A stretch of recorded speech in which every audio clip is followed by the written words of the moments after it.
On va parler comme d'habitude, après le Shabbat, mais du Shabbat qui est passé, on va parler de Yitro. Okay. Alors on va déborder un petit peu, bien entendu, comme d'habitude, on va essayer de comprendre un peu ce qui s'est passé là-bas. Et surtout, on va analyser le premier et le deuxième mot. Vaishma, Yitro. Il y a des grands messages. Dans le nom de la paracha, il y a un message énorme, c'est évident, puisqu'elle s'appelle Yitro. Il y a aussi un message dans le premier mot lui-même. Alors on en a déjà parlé par le passé, mais on va revenir dessus. Il y a marqué Vaishma, Yitro, il a entendu Yitro. Alors pourquoi il a entendu? Parce que Yitro lui-même, il est dans la Gvura. On va expliquer. Le lien de Shmiya, quand on parle d'entendre, d'écouter, c'est de la Gvura, c'est de la sévérité. Pourquoi? Parce qu'on n'entend qu'une seule chose à la fois. Quand on parle de parole, quelqu'un te parle, puis quelqu'un d'autre vient en même temps, tu dis attends, j'arrive pas, je peux pas entendre tout le monde à la fois, un par un. Alors Yitro, d'après il y avait plusieurs explications sur ça, d'après Rabbi Levi Yitzhak par exemple, pour ne citer que lui, le père du Rabbi, il dit que Yitro c'est les lettres de Rayo Tav. En jouant avec les lettres, c'est quoi Rayo? On va prendre dans les Kavanot, c'est Gematria de Gvura. Gvura, puis Tav, il explique là-bas encore un autre sujet par rapport au Batédinim. Dans le Zohar, il est marqué il y a 400 Batédinim. Justement, il a demandé à son gendre Moshe de faire des Bédines, etc. Bon, ça rentre dans tous les détails, on voit ça ici. Dans la Torah du Harizal, okay, Yitro, c'est le Gilgul de Caïn. On ne peut pas imaginer mieux au niveau Gvura. Okay, la première Gvura, c'est Adam Arishon et Chava, avec l'aide du serpent, bien entendu, puisqu'ils ont mangé de ce fameux fruit qui a fait que la mort a commencé à exister dans le monde. Ils devaient vivre éternellement. Qui est-ce qui a, on va dire entre guillemets, concrétisé cette mort de façon violente, parce que la mort, si elle devait arriver, elle arrive à l'âge, chez Adam, de 1000 ans, 1930 ans, etc., à l'âge où il y a eu crime. Et pas seulement crime, il a tué son frère. Excessivement grave. Donc Caïn, en tuant Hevel, a instauré la Gvura la plus violente qui puisse exister, le Retzach, le crime, le meurtre. Alors nous dit le Hari là-bas, il va revenir Caïn en Gilgul, essentiellement chez deux personnes. Une qui va l'aider, une qui va s'y opposer. Du bon côté de Caïn va revenir Yitro. Et du mauvais côté va venir Korach. C'est pour ça que Korach s'oppose à Moshe. Et c'est pour ça que Yitro va aider Moshe. Pas seulement l'aider, mais il va encore plus loin. Il te dit que il va réparer la faute. Parce que pourquoi il a tué Hevel, Caïn, dans l'histoire? C'est que Caïn, c'est l'aîné. Maintenant, Caïn, comme c'était à l'époque toujours, il fallait que le monde continue à exister. Il venait au monde avec une sœur. C'était son épouse, en fait, à l'époque. Il n'y avait personne, et Adam et Chava, il n'y a pas de bureau de rencontre, il n'y a pas de chatranim, ça n'existe pas. C'est ce qu'il y avait. Donc. Et quand Hevel, il est né, son petit frère, il a eu deux sœurs. Il dit, c'est pas normal, c'est moi l'aîné, pourquoi t'as deux sœurs? Par jalousie, il a tué son frère. Alors on dit, le Hari, à Kadosh, il est revenu en Yitro, et il a donné sa fille, qui est en fait la sœur jumelle de Hevel, qui s'appelle Moshe aujourd'hui. Il a réparé là-bas. Bon, déjà, ça nous donne une lumière un petit peu sur le paracha de Yitro, qui était Yitro. Et Agav, il y a encore une autre explication qui donne là-bas en disant il y a Yukam, Cain, il va vivre encore pendant comme 7 générations jusqu'à quelqu'un va le punir sur sa faute. Alors il dit Yukam, c'est les lettres de Yud, Kouf même, il dit Yud c'est Yitro, Kouf c'est Korach, et même c'est le Mitzri, c'est l'Égyptien. Parce que Moshe, il va tuer et l'Égyptien et Korach, si on peut dire, mais pas Yitro, parce que Yitro, justement, il représente un niveau beaucoup plus haut, qui est dans le bon côté de Caïn, et qui va venir donc pour l'aider, c'est ce qu'on explique. Alors maintenant, quand on a dit Vaishma, il a entendu, on est dans la Gvura nécessairement. Alors, on va donner des exemples, on en a déjà parlé par le passé, mais on va expliquer un petit peu encore ici pour qu'on voit comment c'est concret. On parle de Ishmaël. C'est quoi son nom? Ishmaël. Okay. Dieu l'a entendu, il a entendu sa prière, etc. On dit que sa prière est forte, etc. Mais Ishmaël, il est dans la Gvura. Il se vend comme un homme de Chesed, parce qu'il est fils d'Abraham. Il n'y a pas de Chesed. Il est violent. Ce qu'il connaît, c'est le crime, le vol, c'est ce qu'il connaît, Ishmaël. Donc, dans le nom de Ishmaël, il y a le nom de Ishma, on entend ici là, Louis, Ken, il est dans la Gvura absolue. Ça continue avec Shimon, on en avait parlé à l'époque de la Bormel, etc. Shimon, il va tuer avec Lévi 24 000 hommes là-bas à Shrem pour venger leur sœur. Ils vont revenir en Gilgoul après chez Zimri, qui est avec le chef de la tribu de Shimon, ça va venir Rabbi Shimon Bar Yochai. Tout Rabbi Shimon Bar Yochai qu'il est, il a en lui, entre guillemets, le gène du tueur, il sort de la grotte, il brûle les gens. Rabbi Shimon, quel rapport? C'est ce qu'il est. Dans le bien, dans la Kedusha, il le fait pas exprès, il veut pas les tuer. Mais il est tellement choqué que les gens vont la brûler la terre ou les déduire de la Torah qu'ils sont brûlés sur place. Bon, après, vous connaissez la suite, je lui dis retourne dans ta grotte, etc. Donc on voit que la Shmiya, Louis, c'est quelque chose de Gvura. Ça va même au-delà de ça. Bilha, elle va donner un enfant à Yaakov à la place de Rachel, qui n'arrive pas à avoir d'enfant. Et qu'est-ce qu'elle dit là-bas? Vatomer Rachel danani Elokim, vegam shama bekoli. Vaiten li ben alken karashemo dan. Il dit Dieu a entendu. Alors il va me donner un fils. Il va l'appeler comment? Dieu a jugé. Il est dans le jugement, il est dans la gvora. Il va l'appeler Dan. Ça va loin. Je connais avec Yosef, un autre exemple, juste pour exprimer ça. Yomru, Ishel Achiv, Aval, Hashemi Manach. Donc quand il commence à voir toute l'histoire, Yosef, il les a coincés, il a dit, maintenant, je vais être en prison, etc. Il commence à, ça sent le roussi, comme on dit. Il y a plein d'histoires, il y a plein de problèmes. Il voit qu'ils n'arrivent pas à s'en sortir, il voit que, il dit, on a fait une grosse bêtise, on a vendu Yosef, on l'a tué, on a fait... Il y a un poids qui est chez eux depuis des années. Ils disent, on a fait vraiment quelque chose de grave. C'est pour ça qu'il est en train de, Ken, il ne savent pas que c'est Yosef. Il dit, Dieu est en train de nous punir. Qu'est-ce qu'ils disent? Hashemi Manachnu Alachenu, on est responsable sur notre frère.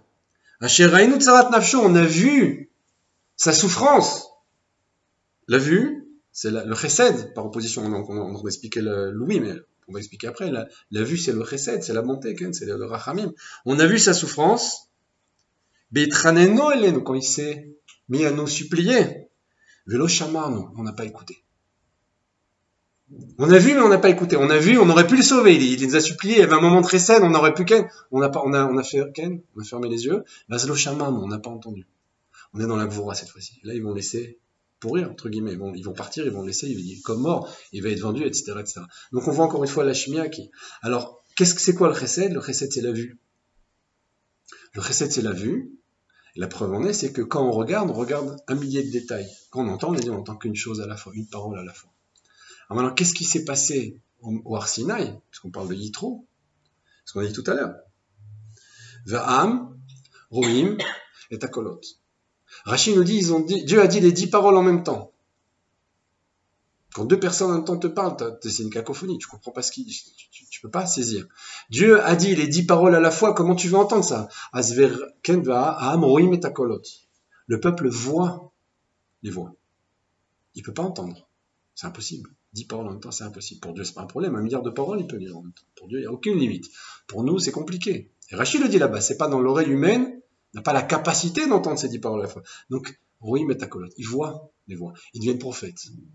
À cet instant précis, ils deviennent tous prophètes. Et donc, ils n'entendent pas, ils voient les 10 paroles en même temps. Donc, ils reçoivent le message. Okay, donc, ça, c'était un point important, mais qu'il fallait expliquer, même s'il y a, bien entendu, beaucoup à dire sur ça. Et là, je voulais glisser sur un autre sujet qui ne se trouve pas nécessairement dans notre paracha, il se trouve dans plein de parachiotes qu'on vit en ce moment, qui sont dans le Sefer Shemot, et qui vont même au-delà de tout ça. Même si ça a un rapport un peu ici, on va expliquer maintenant. Pour ça, je vais faire une petite digression. Je vais expliquer plusieurs points dans la Torah qui semblent assez étrangers, éloignés les uns des autres, mais avec un pirouche, avec une explication, on va répondre à toutes les questions en même temps, Bezrat Hashem, comme on a fait par le passé. Il y a ce qu'on appelle dans le Hotzrot, c'est un livre de base du Ari Kadosh. On ne va pas rentrer maintenant dans les détails de Kabbalah très profonds, on va expliquer simplement, entre guillemets, de façon simple un petit peu, ce que dit le Hari là-bas. Il dit comment Dieu a créé le monde. Alors, on a parlé tout à l'heure dans le Shur de Tanya, on a dit que c'est quoi le but? C'est de étive la nivraim, faire du bien aux créatures. Pour faire du bien aux créatures, il fallait qu'il y ait créatures. Or, Dieu est seul, il va donc créer le monde, créer les mondes. Et quand il va créer les mondes, le Hari dit là-bas, il va être appelé Rachum, il va être appelé Hanon, il va avoir quelqu'un en face à qui il pourra transmettre, qui pourra donner, qui pourra faire du bien, du chesed. Et donc, il dit pour faire ça, il a contracté sa lumière sur les côtés. Il faut comprendre ce que ça veut dire, parce que Dieu est présent partout, mais il n'y a pas un endroit qui est vide de lui. Alors il y a une première contraction de sa lumière. Et il dit là-bas, il va y avoir une espèce de rond comme ça, de vide, entre guillemets, vide de Dieu. C'est impossible, mais c'est le terme qui est employé. Il a sur ça beaucoup de commentaires, on ne va pas maintenant rentrer dans le détail, mais il y a une notion ici de contraction de sa lumière.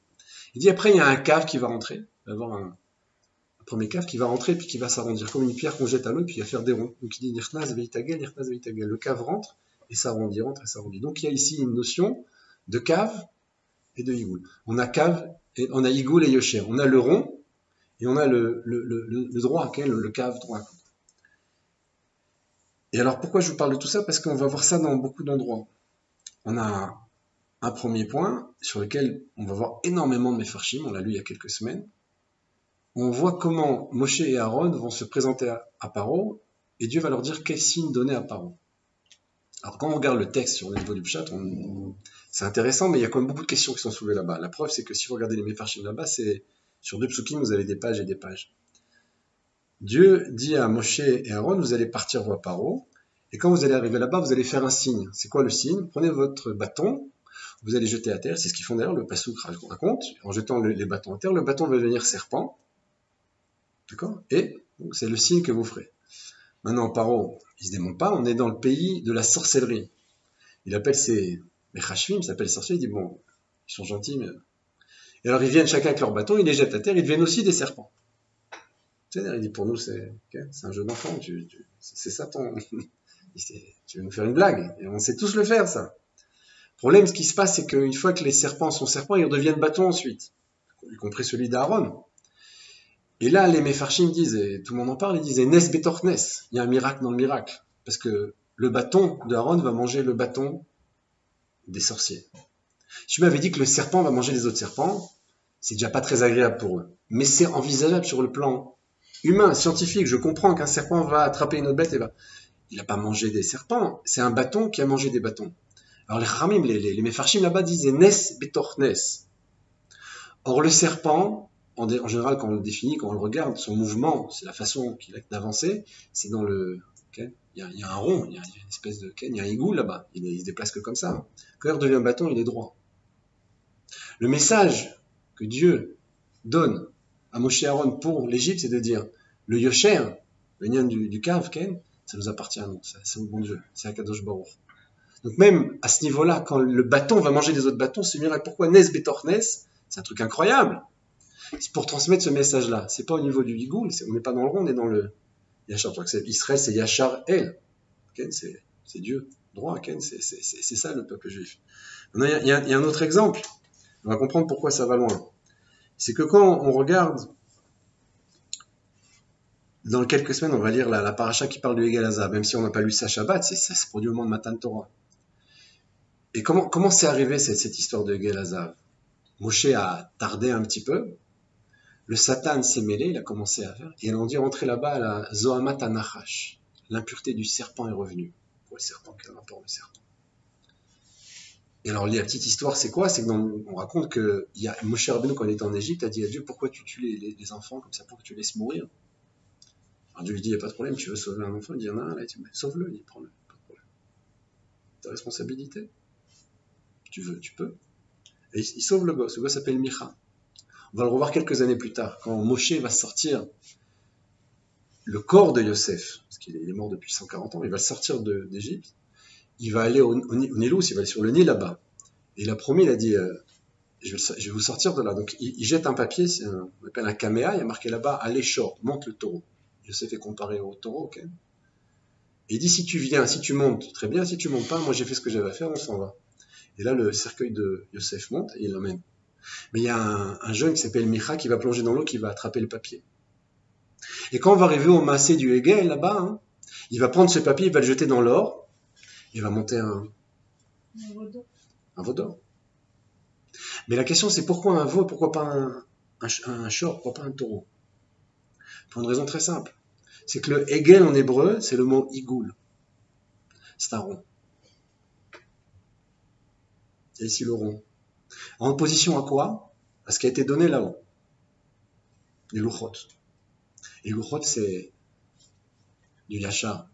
Alors c'est ce qui a marqué dans le Pirkei Avot. Aktav, Vamirtav, Valuchot. Ça a été créé. Et Vamatégam, c'est encore plus loin. Il dit le Ktav, et le Mirtav, et les louchot, et le Maté, tout ça a été créé. Be'erev Shabbat Ben Hashmashot. Il y a une Mishnah dans le Pirkei Avot, Perek Hamishin Mishnah Zayin, si je ne me trompe pas. 10 choses ont été créées Erev Shabbat Ben Hashmashot. Les premières choses, elles sont rondes. On ne va pas essayer d'entrer dans les détails. C'est pli à ber, pli à aretz, pli à tom. Tout est rond là-bas. À Keshet, aussi il y a de tchouva, tout ce qui est de tchouva. Puis après, on rentre dans le droit. C'est quoi Aktav? Si je ne me trompe pas, c'est Tosfot Yov là-bas, il dit, c'est les lettres de Dieu. C'est l'écriture de Dieu. Quand on écrit en cursive, on écrit rond. Quand Dieu, il écrit les lettres, c'est carré. C'est comme des cubes. Toutes les lettres en hébreu, vous regardez bien, c'est comme des, tout est carré. Quand il dit un mirtav, c'est quoi le mirtav? Il dit les louchot. Mais arba evrehem, des 4 côtés. Celui qui regarde ici, il voit un même. Celui qui regarde ici, il voit un même. L'homme est quel côté? C'est un miracle, c'est évident, c'est l'écriture de Dieu. Alors, c'est un cube, il te dit, tout est, mais arba evrehem, des 4 côtés. C'est quoi les louchot? Il te dit, c'est 6, puis après sont 2, 2, 3, ça devient 6, c'est un cube. On est dans le yosher. Alors face à ce Yosher, là, face au dévoilement de la parole de Dieu, parce que c'est pour ça que Dieu a créé le monde, pour ça, Seret Adibro, pour cette Torah-là, qui est dans le Yosher, qui est dans le Ktav, le Mirtav, la Luchot, que ce soit l'écriture, que ce soit la façon dont je regarde, que ce soit la forme des Luchot, tout est dans le droit. Face à ça, on a un Hegel. Pourquoi un Hegel? Parce que Hegel, c'est la Shon Igoul, c'est le rond. La preuve, c'est que c'est pas un taureau qui est monté, comme on a vu ça. Maintenant, tu as d'autres exemples. Juste après, dans le même Sefer Otzrot, je vais peut-être montrer l'image, on voit ici, je ne sais pas si vous voyez le cave et les ronds, le cave qui rentre, qui va donner naissance à ces ronds-là. Juste un peu après, dans ce fameux livre de Otzrot, le Hari va expliquer le lien de Shatnez Getz. Bon, on parle de Kabbalah, c'est Nachon, c'est pas toujours évident, mais il y a un lien, on peut essayer déjà de comprendre qu'il y a un rapport. Shatnez Getz, vous savez ce que c'est Shatnez? C'est l'interdiction de mélanger. Okay. Alors c'est un roc. On va peut-être essayer de comprendre quelque chose ici. On va essayer. C'est quoi l'interdiction? Elle existe à plusieurs degrés. Elle existe au niveau de la vigne et du blé. Vous savez comment pousse une vigne? Vous avez vu déjà comment ça se produit. La vigne, elle s'entoure. C'est une plante grimpante, avec ses vrilles. Le fruit est rond. Vous savez comment est le blé? Il est droit. Le fruit est droit. Tout est droit. On a ici un Igoul et un Yosher. On a le rond et le droit. On n'a pas le droit de les mettre ensemble. Prenez Shor Vachamor. C'est la même interdiction. Ils ne peuvent pas labourer ensemble. C'est quoi le travail du Hamor qu'on voit dans la Mishnah, même dans les pays, aujourd'hui encore, un peu. On lui met un truc, hein, le masque, on lui met une mangeoire, on l'attache et on le fait tourner comme ça avec la meule. Il tourne, rien qui tourne, pour écraser l'olive, etc. Par exemple, qu'est-ce qu'il fait le taureau? Il laboure le champ en ligne droite. Ils peuvent pas être ensemble. Un, il est dans le rond, l'autre il est dans le Yosher, ça marche pas, c'est dangereux. Okay. Tu continues dans le 3e degré, le lin et la laine, c'est interdit, c'est ça le Shatnez. Comment ils font les botkim, ceux qui vérifient les habits? Ils prennent un microscope et ils regardent. Il y en a un qui est en vrille et puis l'autre qui est droit. S'ils voient les deux ensemble, ils disent c'est pas caché. Il y a un mélange de lin et de laine. C'est dangereux. C'est incroyable. Maintenant, tu prends un autre exemple, Beth Shammai et Beth Hillel. C'est les grands maîtres. Tout va selon ces deux kavim. Il y a le Chesed et la Gvura. Beth Shammai, il te dit qu'est-ce qui était créé en premier? Le ciel. Beth Hillel dit qu'est-ce qui est créé en premier? La terre. C'est quoi Beth Hillel? C'est toute la période de la galoute. C'est quoi la terre? On sait aujourd'hui, c'est un rond. Okay, même si on voit une ligne droite, hein, c'est rond. Qu'est-ce qu'il est Beth Shammai? C'est ce qu'on appelle le Ofek, l'horizon. Okay, c'est la ligne droite. Il est dans les Hati de la voie, il est dans le futur. C'est leur marloquette. Même si on voit a priori le contraire, tu vois le ciel comme ça, tu vois. Alors maintenant, c'est encore quelque chose d'essentiel. Pourquoi? Parce que justement, ils sont dans cette discussion entre ce qui est aujourd'hui dans la galoute ou ce qui est à la Hati de la voie. Et alors, il y a un dernier point que je voulais évoquer. On en a déjà parlé une fois. Ça peut sembler un peu lointain, et même si ça peut être un peu étrange, parce que Michel Rabhi en a parlé, c'est que c'est important, il en a parlé plusieurs fois, et vous verrez pratiquement pas une seule synagogue, même si, bon, prochaine chez nous, c'est pas le cas, les louchot, elles sont. Mais les louchot, c'est un cube, on a dit. Or, vous rentrez dans des choules, qui sont même de chassidim, de litaïm, sfaradim, ashkenazim, l'homéchané, c'est pas dirigé vers quelqu'un. Vous regardez les plus grandes synagogues, les plus religieux, les plus orthodoxes, vous verrez deux louchot arrondis comme ça. Or, c'est Michel-Ange qui a fait ça. Michel-Ange, c'était pas un. Okay. Nos louchot, on l'a dit, on l'a expliqué, les chachamim l'expliquent. C'est des cubes. Pourquoi tu les fais arrondis comme ça? C'est-à-dire que tu fais rentrer dans la choule, à l'intérieur de la synagogue, la toum'a de ce goy, avec des louchot ronds. Ça n'a rien à voir avec ma tradition, ça c'est un dessin d'un étranger. Ça va plus loin, la menorah, d'après le Rambam et Rashi, qui sont des rishonim, mais pas des plus petits, la menorah, elle est droite. Elle est en axe, elle n'est pas arrondie. Pourquoi elle est arrondie? Parce que les Romains ont voulu nous abaisser, ils nous faire rond comme ça dans leur dessin. Ça n'a rien à voir avec la réalité. Alors pourquoi tout ça? Parce que les goïms veulent nous rendre féminins. Dans le sens, nous écraser. Ils veulent nous transformer. Féminin, c'est la rondeur. Okay, même dans le rapport homme-femme, l'homme, le spermatozoïde est droit, l'ovule est rond, okay, c'est quelque chose de... Tout existe, le 0,1 en informatique. Il n'y a pas autre chose. Le cave et le higou, okay, le cave, il rentre, puis il s'arrondit. Tout est comme ça. La femme, qui va être... Alors, ils veulent nous rendre féminins. Il faut que la menorah soit arrondie.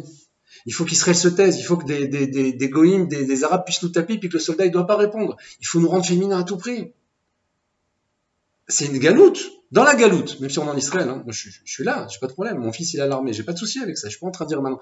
Mais il y a une décision en haut rang, avec ce Erev Rav, qui avait là-bas à la sortie d'Égypte, qui veut nous pourrir la vie. Alors il faut en sorte que l'armée va se taire, que Israël va se taire. On n'a pas le droit de se taire.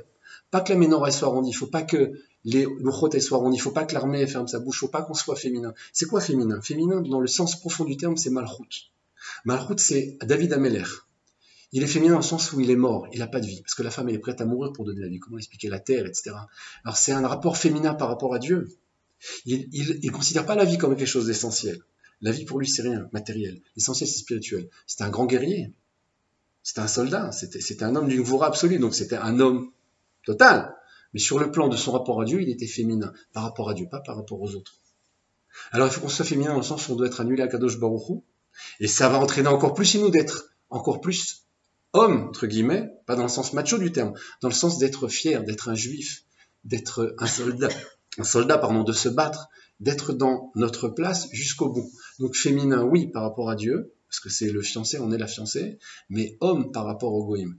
Qu'on n'accepte pas leur demande de nous rendre, d'arrondir les angles, okay, constamment de nous rendre femmes, dans le sens péjoratif du terme, pas dans le sens parce qu'il y a un péjoratif, dans le sens d'être écrasé, que c'est eux qui vont décider, et nous on est juste Mekabel, ils sont Mashpia. Lui il décide et nous on reçoit. C'est interdit. On est dans une génération où on doit dire stop à tout ça, on doit se battre pour arriver à dire que nous sommes annulés à Dieu, et donc on est encore plus nous-mêmes. Donc c'était un peu en gros le message que je voulais donner par rapport à ce Higoul Veyosher. Alors le Higoul, on a compris, c'est l'aspect féminin, mais ça c'est... Le Hari termine là-bas dans le texte, enfin il termine, c'est le début, il dit on n'y a pas beaucoup accès, on parle du Yoshel essentiellement, parce que c'est quelque chose auquel on accédera dans le Léati de Lavo, dans le futur. On va être la fiancée, et lui sera la fiancée. Ken, c'est le mariage avec Dieu, au moment de la Géoula, Bezrat Hashem, en espérant cette nuit. Mais en attendant, on n'est que dans le Yosher. Mais c'est essentiel, il faut qu'on soit dans le Yosher, parce qu'on doit être Gever dans le sens Rouhani du terme, par rapport au Goïm. C'est ça l'idée. Voilà, c'était le message que je voulais transmettre. Shavuot Tov.